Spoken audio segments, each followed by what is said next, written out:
البدع والأهواء، أهل البدع العقائدية وأهل البدع السياسية.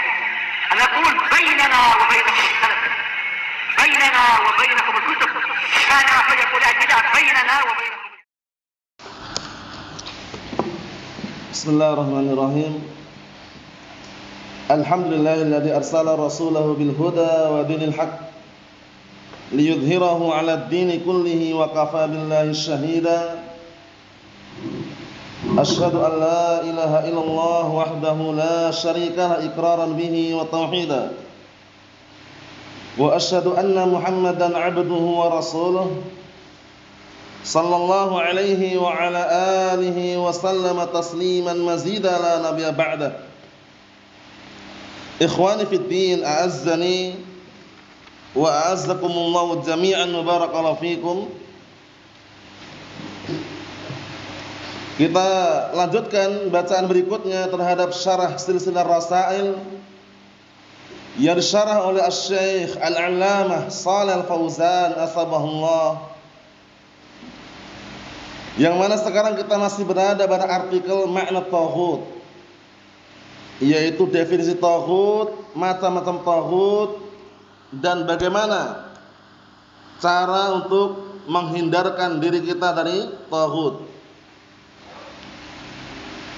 Pada pertemuan sebelumnya kita telah menyebutkan definisi taghut yang paling bagus dan dinukilkan oleh para ulama, yaitu definisi yang disebutkan oleh Al-Imam Ibnu Qayyim Al-Jauziyah rahmatullah alaih, bahwasanya taghut adalah kullu ma tajawaza bihil 'abdu haddahu min ma'budin aw matbu'in aw muta'in wa huwa radin bidzalik.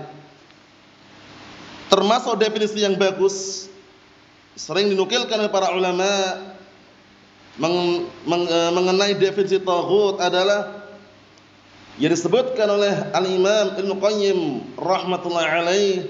Taghut itu adalah kullu ma tajawaza bihil 'abdu haddahu, setiap perkara atau segala sesuatu yang bisa membuat seorang hamba melampaui batas.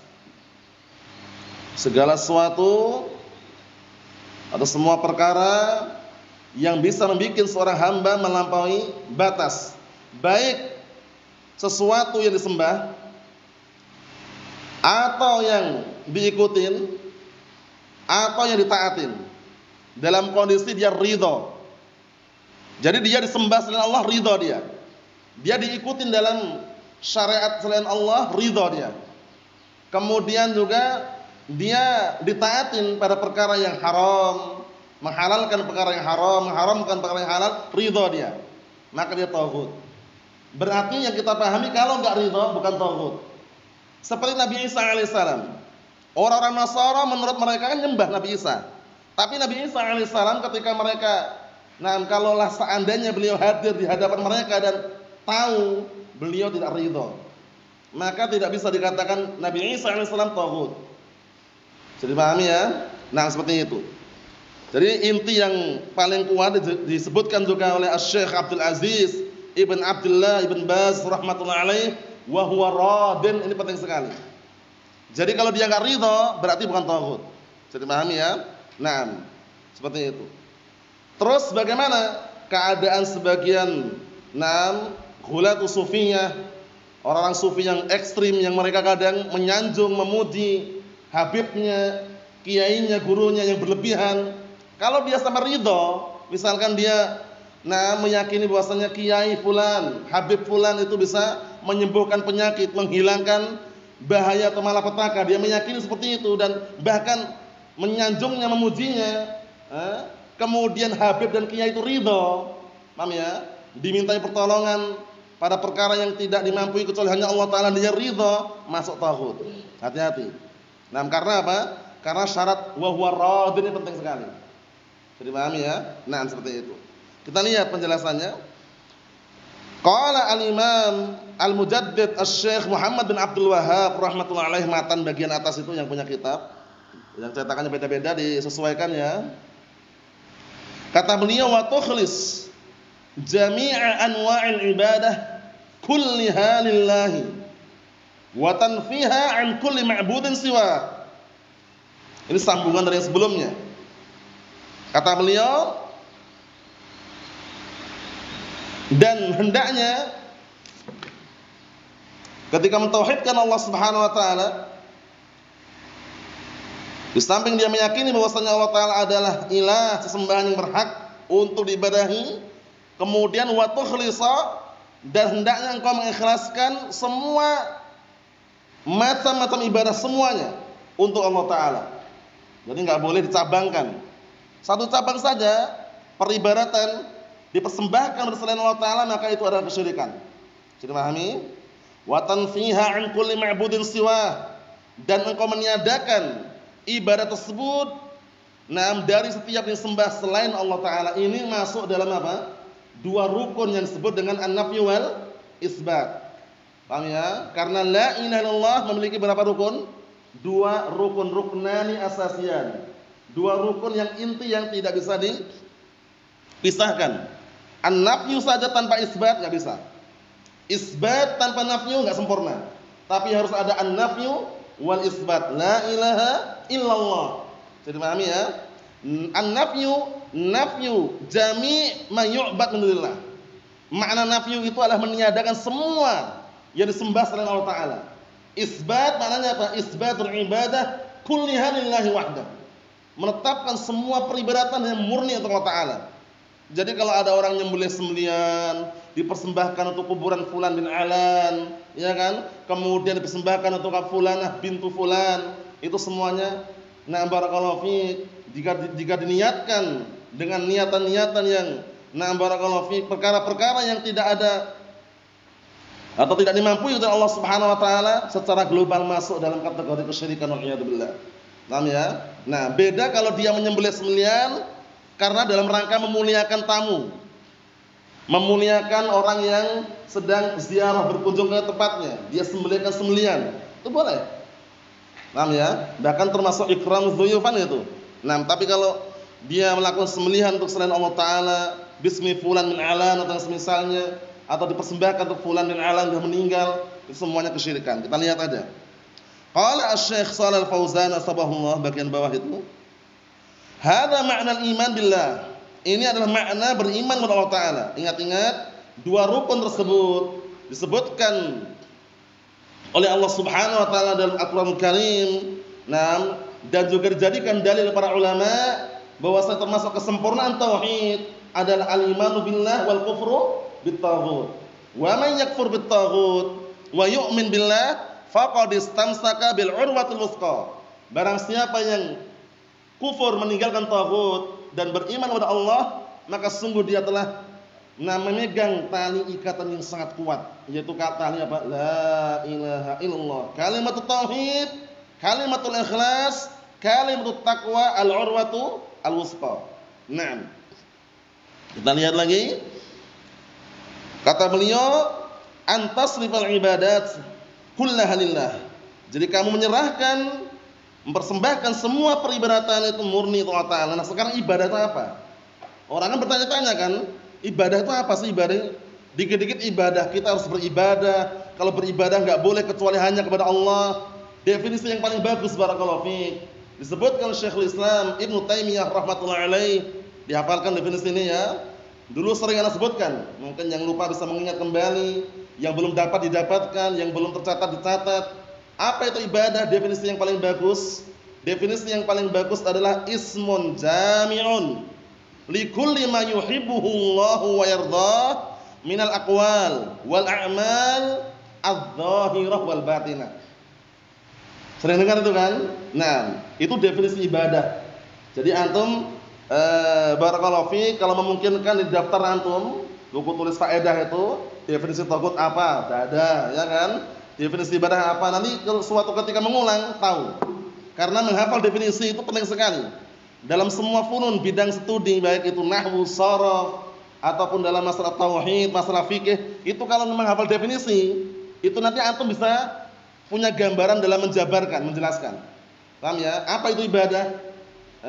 Seringnya kita nyebutan contohnya kan, sholat, puasa, zakat, haji itu ibadah. Tapi definisi itu ibadah itu apa? Tadi itu Kata Syekhul Islam Ibnu Taimiyah rahimatullah alaihi, kata beliau, ismun jami'un, setiap nama yang mencakup likulli ma yuhibbuhu Allah wa yardah. Mencakup apa? Mencakup semua perkara yang Allah Ta'ala cintai dan Allah Ta'ala ridhoi. Suatu nama yang mencakup semua perkara yang Allah Ta'ala cintai dan Allah Ta'ala ridhoi, baik berupa apa tadi? Minal aqwal wal af'al, baik berupa ucapan maupun perbuatan, adz-dzahirah wal batinah, yang nampak maupun yang tersembunyi, itu ibadah. Seperti apa? Nah, barakallahu fiik, na'am, salat dicintai oleh Allah Ta'ala, dicintai. Paham ya? Diridhoi atau tidak? Diridhoi. Itu apa bentuknya? Ada ucapan di dalamnya, ada perbuatan, ya kan? Kemudian, nah, barakallahu fiik, dikaitkan dengan definisi tadi, itulah ibadah. Karena kadang-kala dalil itu ada yang nas, ada yang istinbat. Nas itu terang-terang langsung, seperti ad-du'a'u huwal ibadah, langsungan. Doa itu ibadah. Tapi ada enggak lafaz salat itu ibadatun? As-salatu ibadatun, ada enggak kira-kira? Antum cari dari surat An-Nas sampai surat maju ke depan sampai Al-Baqarah, atau Al-Baqarah sampai An-Nas, Al-Fatihah pun enggak akan dapat. As-salatu ibadatun. Salat itu adalah ibadah. Lafaznya seperti itu enggak ada. Paham ya? Terus bagaimana? Mereka telah memberikan definisi tadi untuk mempermudah bahwasanya itu ibadah. Salat Allah Ta'ala cintai, Allah Ta'ala ridhoi, ada ucapan di dalamnya, ada perbuatan di dalamnya, itulah ibadah. Paham ya? Nah, itu untuk memudahkan, karena kadangkala yang nas itu ada memang benar terang-terangan ad-du'a huwal ibadah, itu terang-terangan, ya kan? Tapi kalau antum mencari zakat itu ibadah, puasa itu ibadah, langsung as-shaumu ibadatun, lafaz seperti itu enggak didapatkan. Paham ya? Tapi dikaitkan dengan definisi tadi, nah kita akan mengetahui.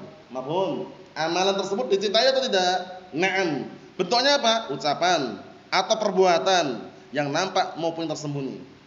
Mafhum ya? Nah, ana ulangi sekali lagi yang belum tercatat, yang biasa mencatat Arab itu ya. Ismun jami'un likulli ma yuhibbuhu Allah wa yardah minal aqwal wal a'mal adz-dzahirah wal batinah.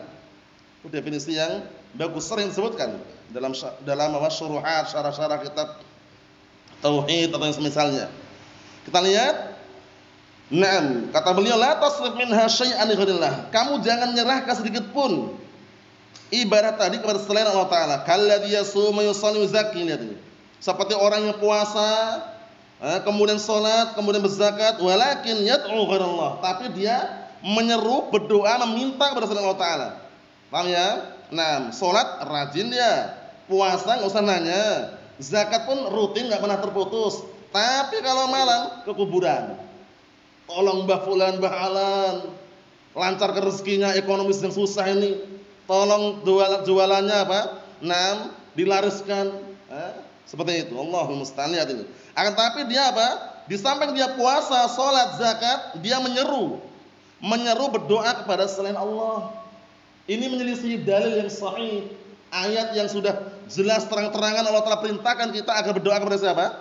Allah Subhanahu wa taala. Wa qala rabbukum ud'uni astajib lakum. Jaminan langsung. Nah, ud'uni astajib lakum innal ladzina yastakbiruna 'an ibadati sayadkhuluna jahannama dakhirin.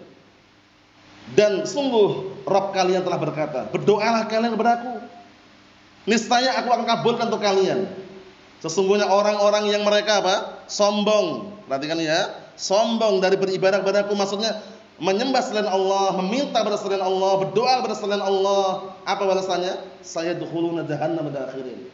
Niscaya mereka kelak akan masuk ke dalam neraka jahanam dalam keadaan rendah dan hina, wal a'yadu billah. Dalam ayat yang lain Allah Ta'ala mengatakan, wa idza sa'alaka ibadi anni fa inni qaribun ujibu da'watad da'i idza da'an. Kurang apa lagi? Apabila hamba-hambaku bertanya tentang diriku, katakanlah diriku dekat. Allah Ta'ala dekat dengan kita, dengan hambanya. Tapi ingat, qaribun, apa sudah kita lewati? Min ibadah ba'inun an khalqih ulun fi dzatih. Allah Ta'ala dekat dengan hambanya, terpisah dari makhluknya, tinggi derajatnya. Mafhum? Nah, seperti itu. Jangan sampai dekat kemudian ditafsirkan gabung, nempel, bersatu. Itu pemahaman yang batil. Itu pemahamannya al-hululiyah, ittihadiyah, sufiyah. Sebagian mereka seperti itu. Allahul musta'an. Naam. Kita lihat sini. Kata beliau, wa yastaghitsu min ghanillah. Akhirnya apa? Dia apa? Di samping salat, puasa, zakat, dia beristighatsah kepada selain Allah Taala. Wa yadbah li ghanillah, dan dia melakukan sembelihan untuk selain Allah Taala. Menyembelih kerbau, dipotong kepalanya, ditanam di pojokan jembatan. Nah, sebagian tempat ada seperti itu. Jadi sebelum bangun jembatan itu ada ritual-ritual khusus. Kemudian biar kuat, biar kokoh itu pojokan-pojokan yang akan dijadikan apa? Istilahnya ditanam yang besi-besi yang kuat, dicor itu, ditanam itu kepala kerbau. Dia menyembelih untuk selain Allah Taala untuk ritual kesyirikan, waliyadzubillah. Allahul musta'an. Hadza 'abadallah fi syai'in wa 'abada ghairahu fi syai'in. Yang model seperti ini berarti dia menyembah Allah pada suatu perbuatan dan dia menyembah selain Allah pada perbuatan yang lain. Fahuwa musyrik. Yang seperti ini adalah musyrik. Kalau musyrikun syirkan akbar, dan kami jelaskan ya. Syirik akbar itu menghancurkan semua amalan. Paham ya? Semua amalan hancur semuanya. Sebagaimana perkataan Allah Subhanahu wa taala, la in asyrakta la yahbatanna 'amaluka wa la takunanna minal khasirin. Jika engkau berbuat syirik, niscaya akan hancur amalanmu dan kelak engkau termasuk orang-orang yang rugi. Dalam ayat yang lainnya, walau asyraku la habita 'anhum ma kanu ya'malun. Kalau seandainya mereka berbuat kesyirikan, niscaya akan hancur semua amalan yang dulu mereka kerjakan. Dalam ayat-ayat yang lain, wa qadimna ila ma 'amilu min 'amalin faja'alnahu haba'an mansura. Dan kami persembahkan, kami tunjukkan amalan-amalan yang dulu mereka kerjakan di dunia yang tercampur dengan syirikan. Kemudian kami jadikan seperti debu yang berterbangan. Para ulama menafsirkan debu yang berterbangan itu bukan debu yang nampak besar, itu bukan, kecil lagi. Ditafsirkan bagian ruangan yang ada lubangnya seperti itu, kemudian kena cahaya matahari. Antum lihat kalau ada cahaya matahari di luar kemudian masuk ke dalam ruangan yang gelap itu kan ada kayak debu-debu kecil itu kan. Dipermisalkan enggak ada nilainya sama sekali, waliyadzubillah. Itulah pengaruh daripada kesyirikan. La budda an takuna jami' al-ibadat kulliha lillah. Maka hendaknya menjadikan semua ibadah-ibadah murni untuk Allah Ta'ala. Ala lillahi dinul khalis. Ketahuilah hanya milik Allah lah, untuk Allah lah agama yang murni. La budda an takuna ibadat kulluha lillah. Lihat ini. Maka harus ibadah-ibadah semuanya untuk Allah Subhanahu wa taala. Qul inna salati wa nusuki wa mahyaya wa mamati lillahi rabbil alamin. Katakanlah sesungguhnya salatku, sesembelihanku, hidupku dan matiku hanya untuk Allah Subhanahu wa taala, Rabb semesta alam.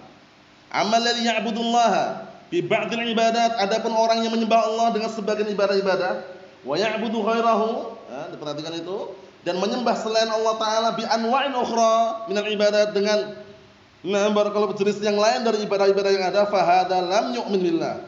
Yang seperti ini tidak dikatakan beriman kepada Allah taala. Yang seperti ini tidak dikatakan beriman kepada Allah Subhanahu wa taala.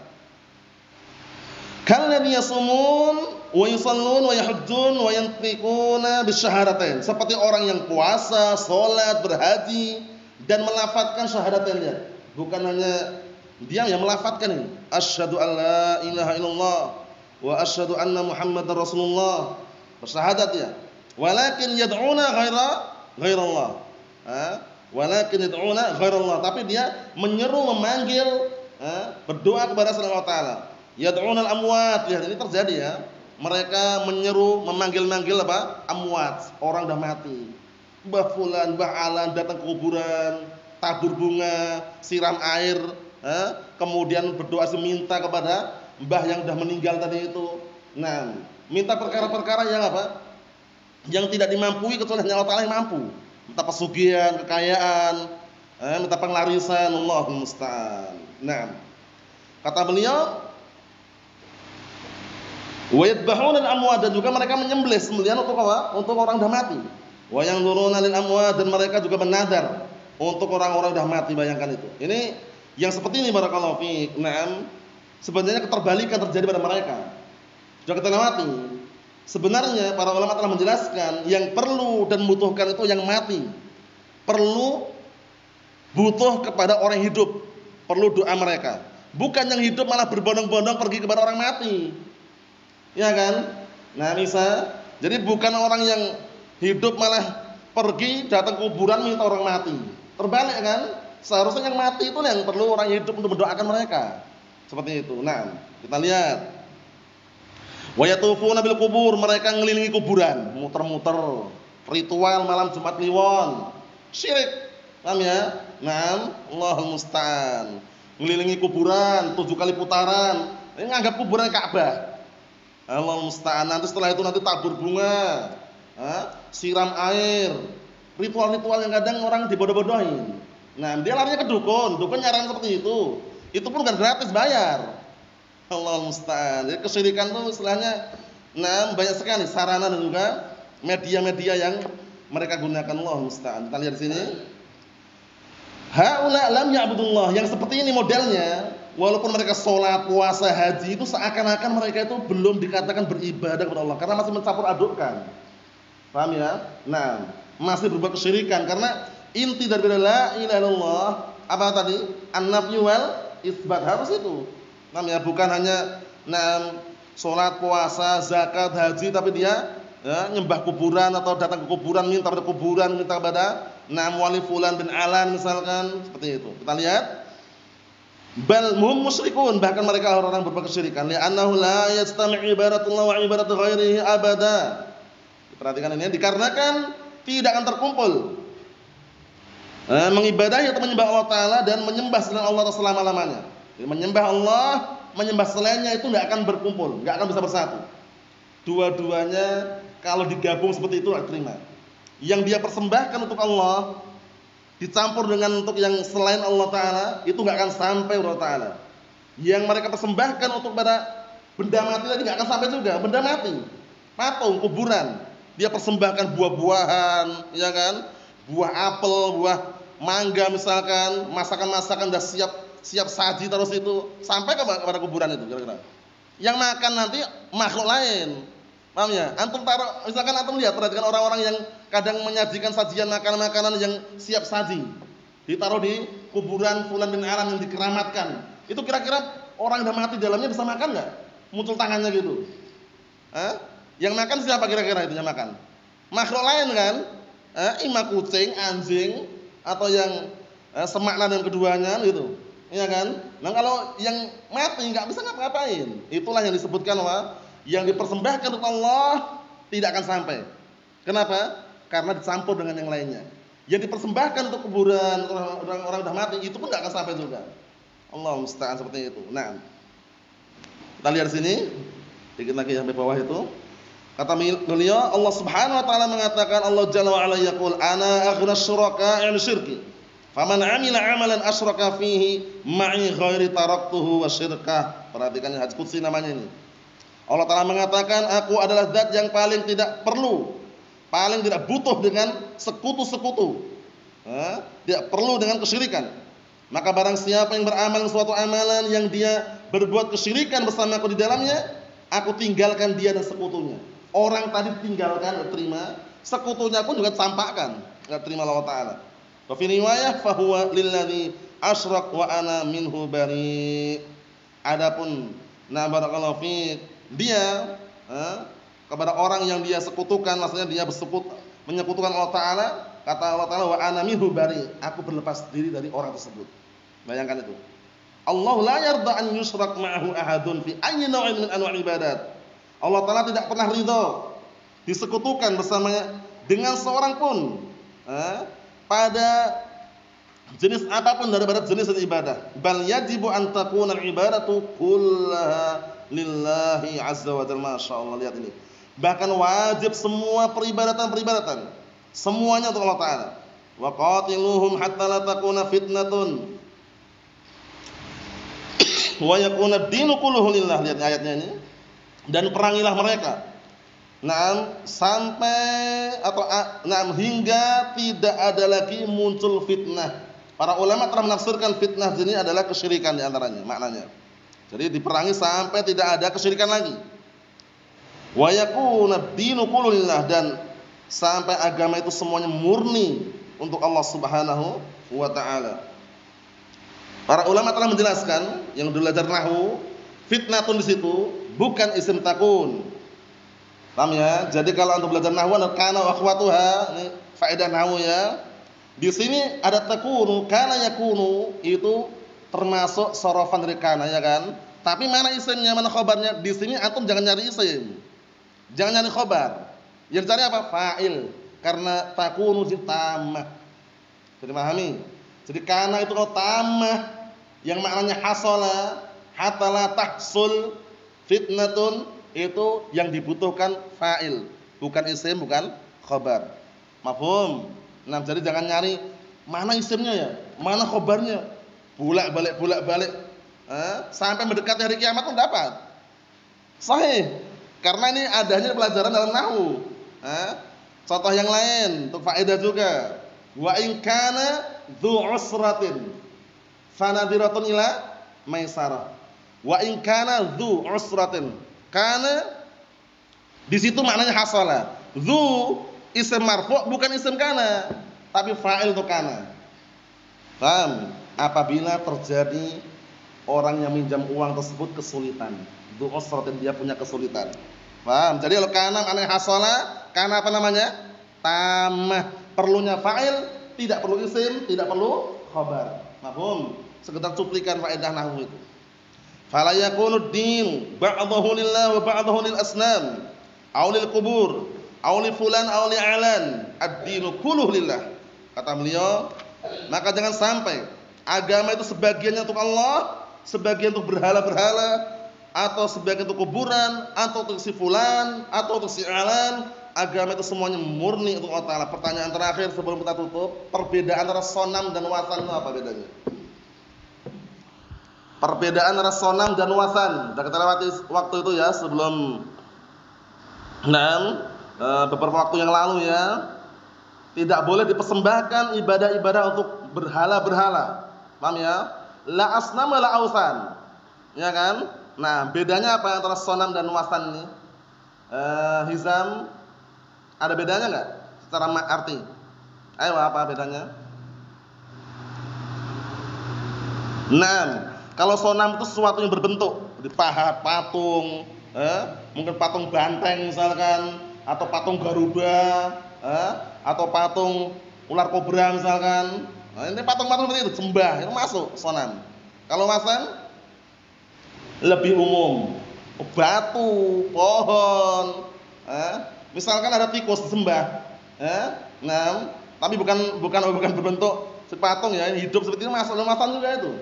Nah, di India beberapa tempat itu ada kisah itu, di daerah India kalau tidak salah itu ada yang tikus diagungkan, tikus, binatang tikus itu.